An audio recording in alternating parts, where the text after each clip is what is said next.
Donc, bonjour, équipe 2, cas gestion des ressources humaines niveau universitaire. Je vais lire les règlements, puis vous pourrez commencer dès que je termine de parler. Le temps commence à être calculé dès que l'un de vous débute la présentation. La durée de la présentation doit se situer entre 13 et 15 minutes.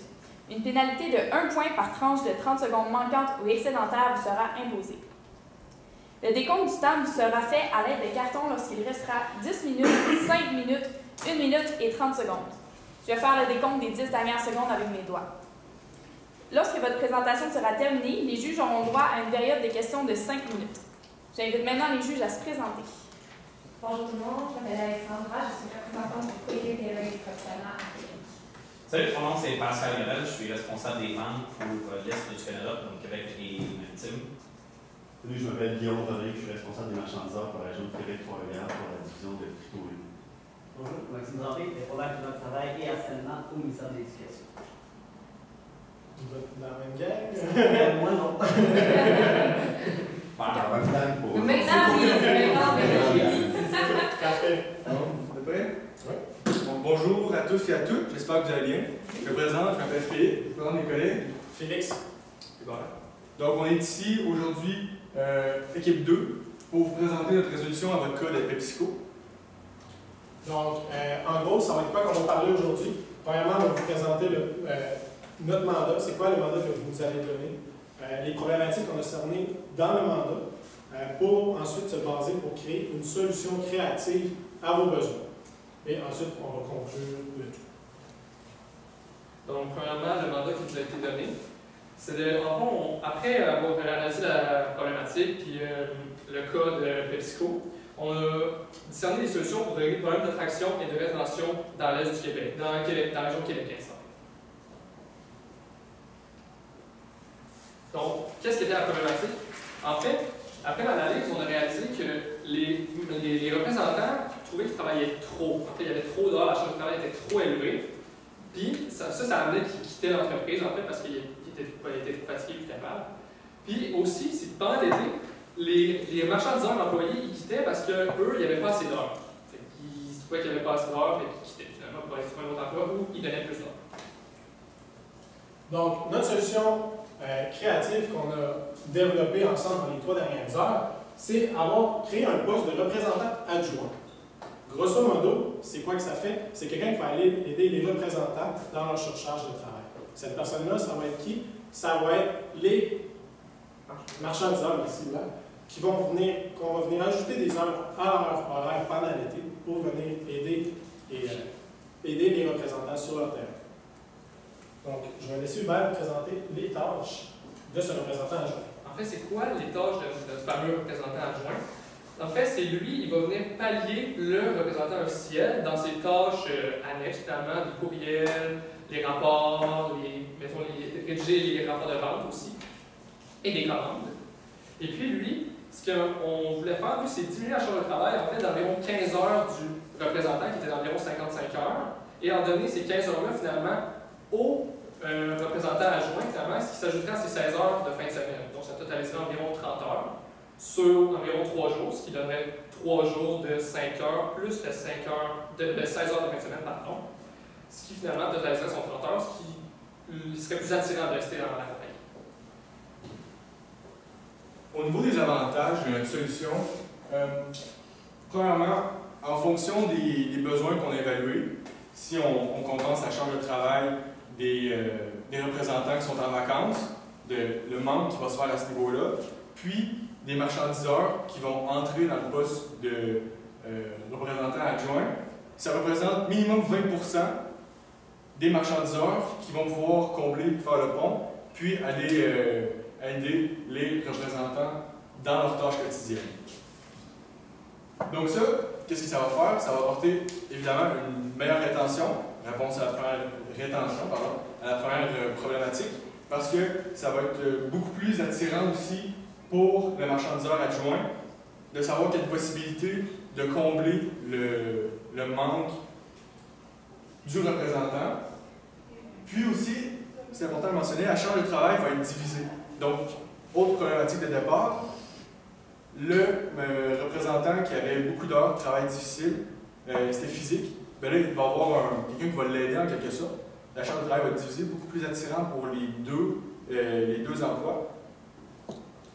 Donc, l'enchanteur et le représentant vont être beaucoup plus bénéficiaires de ce poste-là. Donc, dans le fond, comment on a fait pour calculer le tout, donc les horaires et les avantages? Donc, on a calculé, vous nous avez mentionné qu'un représentant avait en charge moyenne 55 heures par semaine. Donc, ce qu'on voulait faire, on voulait essayer de le ramener le plus possible à 40 heures semaine. Donc, ça donne un gap d'environ 15 heures par semaine à combler. Vous aviez 6 postes à combler au courant de l'été. Donc, ça fait un total d'une banque de 90 heures à redonner. Donc, c'est où qu'on a trouvé le 3 fois 5 heures ou le 2 fois 8 heures pour les postes de représentants adjoints. Ensuite, avec un autre avantage de plus, c'est que vous allez pouvoir augmenter votre performance en tant qu'entreprise. Comment vous allez augmenter cette performance d'entreprise-là? C'est qu'en ayant vos représentants qui ont un adjoint, ça va leur permettre de se concentrer vraiment sur les tâches qui amènent une valeur ajoutée à l'entreprise. Donc, par exemple, la négociation de nouveaux vendeurs et ensuite de nouveaux vendeurs, de nouvelles, désolé, la fiche m'a déconcentré, de nouveaux clients, pouvoir gérer les négociations avec les clients. Donc, vraiment des tâches qui amènent de la valeur ajoutée à l'entreprise. Pendant ce temps, les tâches un peu plus connexes face à la service à la clientèle, la préparation des commandes et tout ça, l'adjoint va pouvoir s'occuper de ces tâches-là, ce qui ramène encore que le représentant peut se concentrer vraiment sur des tâches qui ramènent de l'argent à la compagnie. Donc, votre retour sur l'investissement en faisant un poste de représentant adjoint aide vraiment la compagnie et non, ce n'est pas juste une augmentation de la masse salariale. Donc, au niveau de l'attraction, parce que le problématique avait deux volets, la rétention, mais l'attraction aussi. Donc là, je vais me focuser beaucoup plus sur l'attraction. On a cerné vos forces qui sont à exploiter. Premièrement, la notoriété de la marque PepsiCo. Ça, c'est un très bon avantage. Tout le monde connaît PepsiCo. Qu'est-ce que ça veut dire? Pour un employé potentiel, PepsiCo, c'est gage de stabilité financière. On est certain qu'on va avoir un bon emploi, qu'on va être capable d'aller rechercher. Des grandes entreprises comme ça amène beaucoup de connaissances. Donc, pour quelqu'un qui est un universitaire comme nous, qui est au collégial, ça peut être vraiment d'entrer dans une grande entreprise comme ça peut être quelque chose qui est vraiment intéressant. Aussi, au niveau de l'attraction, un avantage que vous avez comparativement aux autres entreprises, c'est, comme vous avez présenté dans la présentation hier, vous avez beaucoup de programmes d'inclusion avec l'humanité visible et de tout le monde à travers le monde. Donc, c'est de quoi que vous pouvez mettre l'emphase vraiment en ajoutant votre notoriété et votre stabilité d'emploi pour pouvoir inclure de plus en plus de personnes et pouvoir attirer beaucoup plus de personnes. Donc, l'attraction. Puis, comme Félix l'a mentionné aussi, ça fait partie aussi des valeurs ajoutées de votre entreprise. C'est quelque chose qui peut vous apporter plus que les compétiteurs. Du côté des faiblesses, c'est plutôt quelque chose qui est à moderniser, disons. La méthode où est-ce qu'on va aller rechercher les candidats est beaucoup axée sur les plateformes web. Donc, Jobilico et le Splat. C'est des plateformes qui sont pertinentes, mais aujourd'hui, avec un taux de chômage de 3,6 %, il faut changer notre technique d'approche. Merci. Puis, donc, par rapport à la façon qu'on allait chercher les candidats par avant, ce qui est un peu la méthode qui est utilisée présentement, c'est une méthode où est-ce que les employés vont aller chercher l'information par rapport au poste. Jobilico, le Splat, c'est moi qui vais faire l'effort d'aller chercher l'information et d'appliquer pour des postes. Mais avec la situation où est-ce qu'on est aujourd'hui, avec 3,6 % de taux de chômage, c'est un peu le problème d'aller chercher les bons candidats et les talents, ben c'est quelque chose qui est plus difficile. Les employés potentiels, ils vont aller se faire chercher un après les autres, puis c'est comme ça qu'ils vont aller chercher les talents. Puis, ça apporte que si on ne va pas chercher la main assez vite sur les talents, ils vont être pris par les concurrents, puis c'est pas ça qu'on cherche. Donc, ce qu'il faut faire aujourd'hui, c'est à nous, l'employeur, d'aller chercher les talents, d'aller dans les écoles, d'aller faire des activités, que ça soit... Il faut ouvrir nos bras à l'employé potentiel, puis lui dire, regardez, on est ouvert on a des bonnes politiques d'intégrité, on est ouvert aux diversités culturelles, on a ça, puis ça à offrir. Donc, on va aller au salon emploi-carrière, on va aller vous chercher, je vais aller vous présenter c'est quoi les valeurs de l'entreprise. Puis, à ce niveau-là, c'est là qu'on est capable d'aller chercher les gens plutôt que de les laisser venir à nous. Donc, maintenant, la technologie évolue très rapidement et exponentiellement au travers du fait des années. Ça remonte à beaucoup dans l'histoire. Maintenant, oui, les jeunes sont beaucoup sur les médias sociaux et sur Internet, mais présentement, ils vont de moins en moins chercher des emplois. Oui, c'est une certaine facilité, mais comme mon collègue l'a dit, avec 3,6% de chômage dans la région de Québec, là-bas, c'est même en bas de 3,6%. C'est très difficile, c'est une problématique que toutes les entreprises vivent. Donc, vous positionnez en étant passif, en attendant les CV, selon nous, c'est une manière vraiment négative d'aller chercher, recruter des nouveaux talents. Ouais. Puis, on est rendu en 2017, c'est pas une méthode qui est mauvaise, mais il faut s'adapter au marché, puis c'est là qu'on est rendu aujourd'hui. Présentement, dans la situation économique, il faut vraiment faire attention et aller de l'avant pour pouvoir aller chercher des nouveaux talents. C'est la difficulté de la majorité des employeurs. Donc, en conclusion, ce que vous nous avez demandé comme mandat, c'était vraiment d'aller augmenter l'attraction et la rétention des employés de relève d'été dans la région de Québec. Yes. Donc, par ce fait même, il fallait trouver une problématique qui était vraiment au nombre d'heures. On a cherché beaucoup de façons de descendre, augmenter des postes, augmenter les postes pour descendre les heures de travail. Et la meilleure solution qu'on a vraiment trouvée pour vous, c'était la création d'un nouveau poste. On n'a pas parlé exactement de comment le salaire de ce nouveau poste va être décrété. Par contre, ça va être négocié au niveau de la convention collective qui va pouvoir regarder entre les gestionnaires et le syndicat pour comment attribuer ce niveau de salaire. Donc, avec une solution comme ça, ça va aider, avec notre représentant adjoint, ça va vraiment aider au niveau de la rétention des employés. Donc, en diminuant la charge de travail des représentants, en les aidant, en augmentant les heures de travail complétées, en ajoutant différentes tâches aux marchandiseurs, on est capable d'aller régler les deux côtés de la médaille face à la problématique. Donc, on augmente les heures des marchandiseurs pour pouvoir combler leur quittance qui arrive au niveau de l'été à cause du manque d'heures. Et on réussit à diminuer le nombre d'heures et la charge de travail en divisant cette charge entre les représentants et le représentant adjoint. Donc, le tout va permettre aux représentants de se concentrer vraiment sur les ventes, sur des processus à valeur ajoutée de l'entreprise. Donc, ça va vous aider à faire un meilleur rendement général à court, moyen et long terme de votre entreprise. C'est comme ça que vous allez avoir un certain retour sur l'investissement en augmentant la masse salariale, en ajoutant un représentant adjoint. Donc, vraiment, tout ça, ça va vous aider à atteindre vos résultats, dans lesquels vous êtes une entreprise qui est vraiment axée sur les résultats, comme vous l'avez mentionné hier, et sur les relations. Donc, en même temps de joindre les relations, en ayant un représentant adjoint qui va aider le représentant, ça va permettre d'aller sur le terrain, de rencontrer les clients. Donc, si jamais vous avez un client qui part, au niveau de votre structuration interne, vous allez être capable de vous protéger d'un représentant qui part avec un marchandiseur qui connaît un peu les tâches des représentants, étant donné qu'il va l'avoir fait à temps partiel, et par la suite, connaître le client, les clients. Donc, si jamais vous avez un représentant qui part, ce représentant adjoint-là pourrait prendre sa place dans une certaine éventualité.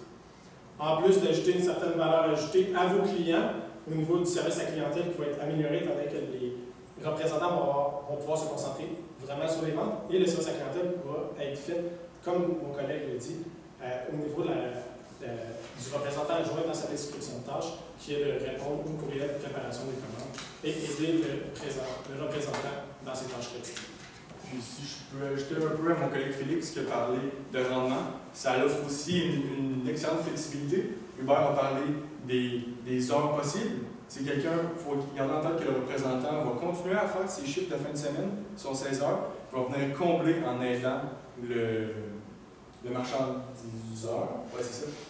Puis, à ce niveau-là, ça offre une flexibilité. Puis, comme il a mentionné aussi au niveau des congés, s'il y a des changements, tout le système des marchandiseurs et représentants devient versatile, puis on peut jouer avec les employés sans problème. Puis, par la suite, on a compris aussi que votre programme de représentant est très bien apprécié des employés, puisque ça va permettre de travailler la fin de semaine avec des bonnes conditions. Puis le grand besoin en main-d'œuvre est durant la période estivale, mais à ce moment-là, si le représentant le Marchandiseur. marchandiseur, il décide de retourner après ça aux études, il n'y a pas de problème. Parce que le manque n'est plus à l'hiver, il est vraiment à combler durant l'été. Tout le monde en sort gagnant au final. Donc, en somme, ça va régler notre problématique. Dans le texte en problématique qu'on a vu, il y avait un problème que la raison qui quittait, c'était le représentant il quittait parce qu'il y avait trop d'heures, la charge de travail était trop grande, puis il en avait aussi il trouvait qu'il travaillait trop d'heures pour son salaire. Et là, notre problème de travailler trop d'heures pour le salaire va être réglé. Moins d'heures, son salaire reste fixe, il va en avoir plus pour ses heures travaillées finalement. Puis le marchandiseur va être content avec son nouveau poste de représentant adjoint parce qu'il va avoir plus d'heures, donc son problème va être aussi réglé. C'est bon? Merci beaucoup. On va commencer la période de questions d'une durée de 5 minutes. Donc, merci beaucoup les gars. Je pense que vous avez exposé quelques pistes de solutions. Vous parliez de masse salariale. Il y a peut-être un petit questionnement à voir. Dans l'échéancier, si on se fixe dans le temps, ça nous prend une négociation avec le syndicat pour être en mesure de créer un nouveau poste. Cette solution-là, pour vous, vous la voyez applicable dans combien de temps? Il n'y avait pas vraiment de délai de décerner dans le cas qui était écrit. Donc, nous n'avions pas d'idée si c'était à court, moyen ou long terme l'échéance de la problématique. Donc, c'est sûr, une négociation, moi je ne suis pas expert en négociation de convention collective. Je sais que c'est un processus quand même très long. Tout dépend aussi de la situation avec votre syndicat. Si une situation avec un syndicat à l'interne, ce n'est pas écrit si c'est à l'interne ou à l'externe du syndicat, il y a des conventions qui peuvent être faites très rapidement, autant qu'il y en a qui peuvent être faites très lentement, plusieurs années comme souvent qu'on peut voir avec les villes. Si je peux ajouter quelque chose à mon collègue, je ne crois pas que ça serait une solution, une problématique qui serait dure à résoudre parce qu'on a déjà des éléments de piste qui sont déjà placés, mis sur table, qui sont déjà négociés. Dans un sens où on ne part pas de rien, on a déjà les droits et conditions du représentant qui sont établis, les droits et conditions du marchandiseur qui sont établis, puis on veut trouver un pont pour une période restreinte, une petite période. Fait que ça serait peut-être plus un ajustement que de redéfinir à zéro. J'ai une question. Oui. Vous avez parlé soit de 3 fois 5 heures, 2 fois 8 heures. L'équipe de représentants au bout de la ligne, il y en a plusieurs. Comment est-ce que vous allez choisir votre représentant adjoint? Comment est-ce qu'on va cibler la personne qui va l'aider? Qui va trouver? Comment faire le jumelage? Ben oui. Comment tu choisis? Comment tu vas déterminer ça? Qui mérite d'avoir de l'aide et qui n'en a pas? OK. Vous avez, c'était écrit qu'il y avait des représentants, si je ne me trompe pas, qui faisaient entre 4 et 6 épiceries. Tout le monde. OK, tout le monde fait entre 4 et 6. Ouais. Donc, la moyenne est 5. Ouais. Il y en a qui font 6, puis il y en a qui font 4. Oui, mais ça, c'est mon volume. Selon le volume, effectivement. Puis, c'est sûr que si on fait un EGA de village, probablement qu'il est moins gros que celui à côté de chez nous, dans le centre-ville. Ouais. Donc, c'est sûr, au niveau du volume, je suis sûr que vous êtes capable de penser à un ou deux représentants que vous avez dit. Moi, j'ai une grosse charge de travail. Vous avez dit qu'il y avait beaucoup de représentants qui quittaient à cause de la charge de travail. Probablement qu'elles sont déjà ciblées par territoire. Donc, voir vraiment les marchandiseurs, ça pourrait aider au niveau territorial en tant que représentant direct. OK. Fait que, mettons, un magasin à Saint-Paul, c'est à un, puis l'autre, le magasin qui est à... Par exemple, si on prend la ville de Québec, la région de Neuchâtel, la quartier de Neuchâtel, je viens de c'est juste pour ça. Il y a plusieurs épiceries dans le coin. Mon représentant en fait 4, puis il fait tout le temps du 60 heures semaine, puis il vous dit hey, j'aurais comme besoin d'un petit coup de pouce, surtout dans ces deux périodes-là. Donc, les marchandiseurs pourraient venir aider. Là, on a dit 2, ça peut être le lundi, mardi, mercredi ou du jeudi, vendredi. Mais selon vos horaires de livraison, vous pourrez venir aider leur représentation. Parfait. J'ai une question pour vous concernant l'attraction. L'une des faiblesses que vous avez notées, c'est qu'on utilise uniquement la stratégie web. Puis si vous nous avez proposé pour complémenter à ça, c'est peut-être d'aller dans les écoles, etc. Comme vous voyez, c'est quelque chose qu'on fait. Oui, c'est ça. Avez-vous d'autres idées pour nous, pour l'attraction, autre qu'aller dans les écoles? Parce que c'est déjà une stratégie, je te dirais qu'à l'université, on est assez près là. OK. Est-ce que vous l'avez aussi, cette stratégie-là, au niveau du cégep? Oui. Collégial. Okay. Un petit peu moins que l'université. Donc, c'est sûr que c'est une solution qui est, dans le cas qui nous était présenté, il n'était pas mention de présence physique. Donc, c'est pour ça qu'on a mis cette faiblesse-là. On n'avait pas, c'était pas inscrit, mais on est très conscient que vous vous êtes déplacés. On vous remercie encore pour être ici. Et vous étiez là aussi hier soir pour faire la présentation. Donc, c'est vraiment de quoi que pour nous, PepsiCo, vous êtes une entreprise en B2B. Tout le monde connaît Quaker, tout le monde connaît Kellogg. Je ne sais pas si Kellogg est avec vous.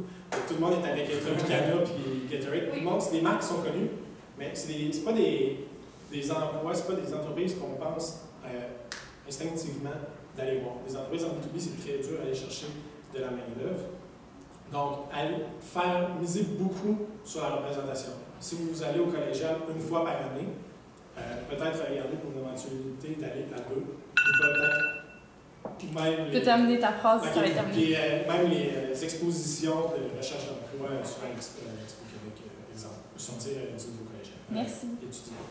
Merci beaucoup. Merci. Merci. Salut. Merci beaucoup. Merci. Bonne fin de journée. Salut. Merci. Merci. Salut. Merci. Bonne fin de journée. Ouais.